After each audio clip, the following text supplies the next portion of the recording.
जय हिंद दोस्तों आज हम भारतीय के लिए बहुत खुशी का दिन है, क्योंकि आज ही के दिन 26 नवंबर 1949 को हमारे भारत के लोगों ने संविधान को अपनाया था और ठीक उसके 2 माह बाद यानी 26 जनवरी 1950 को इस संविधान को पूरे देश में लागू कर दिया गया और उसी दिन से हम भारतीय गणतंत्र हो गए।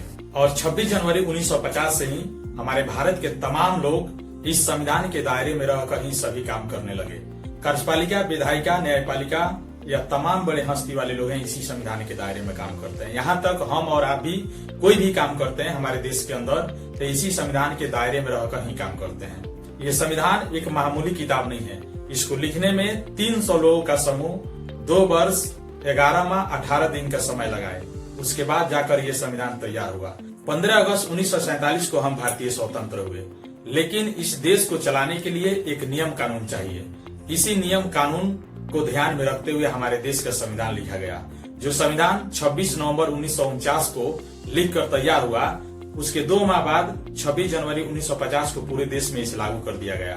दोस्तों, ये संविधान एक मामूली किताब नहीं है। ये आपके धर्म ग्रंथों से बढ़ के हैं, क्योंकि आप धर्म ग्रंथों की अनुमति से आप मंदिर मस्जिद में जा सकते हैं, लेकिन इस किताब में इतना ताकत है कि आप कितने बड़ा अदालत हो उसके दरवाजे को खटखटा सकते हैं और अपने हक अधिकार के लिए लड़ सकते हैं। इसलिए जितना हो सके आप पढ़िए और अपने बच्चों को संविधान जरूर पढ़ाइए। धर्म ग्रंथ पढ़ाइए या नहीं पढ़ाइए उससे कोई नहीं फर्क पड़ता, लेकिन इस संविधान को एक बार अपने बच्चों को जरूर पढ़ा दीजिएगा। शायद आपके बच्चे अपना अधिकार पहचानना जान जाए, अपने हक के लिए लड़ाई कर दे, अपने हक को समझने लगे और कहीं भी ठगे नहीं जाए। इसीलिए जितना हो सके संविधान को जरूर पढ़िए। बहुत सारे ऐसे लोग हैं जो बाबा साहब को नहीं जानते हैं, इसलिए नहीं जानते हैं ताकि वो लोग संविधान नहीं पढ़े हैं।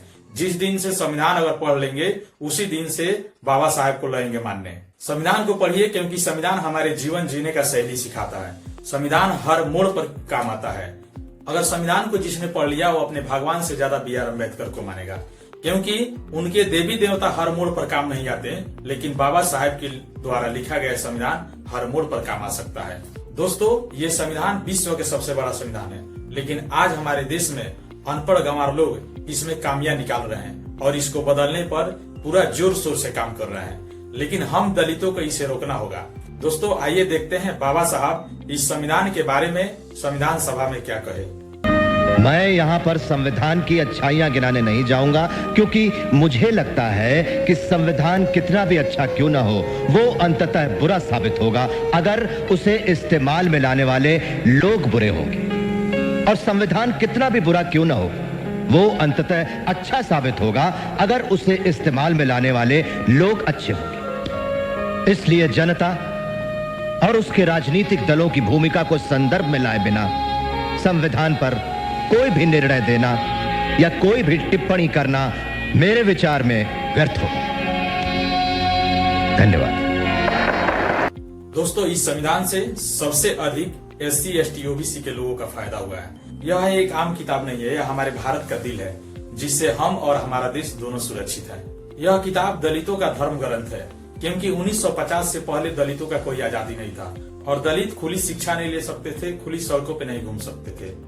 संविधान दलितों को सब कुछ दिलाया है जो उनको जिंदगी जीने का जरूरत है। दोस्तों, जैसे कि आप लोग जानते हैं, आजकल एक नारा बहुत ज्यादा प्रचलित हो रहा है, बटोगे तो कटोगे। लेकिन मैं उन लोगों से पूछना चाहता हूँ, हिंदुओं को सबसे पहले बांटा किसने? 4 बड़ों में किसने बांटा? ब्राह्मण, क्षत्रिय, वैश्य, शूद्र।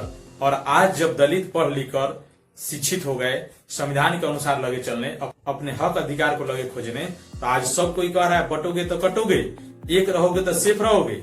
आज जब वो शिक्षित हो गए, तब जब 1950 से पहले दलितों का इस दुनिया में कोई पहचान नहीं था, 1950 से पहले दलितों का कोई हक अधिकार दिलाने वाला नहीं था, लेकिन बाबा साहब एक व्यक्ति थे जो संविधान को लिखकर हक अधिकार दिलाए और समानता का अधिकार दिलाए, ताकि हमारे देश में जितने भी लोग हैं सब कोई समान रूप से जिए, सब कोई देश के संसाधन को समान रूप से उपयोग करे।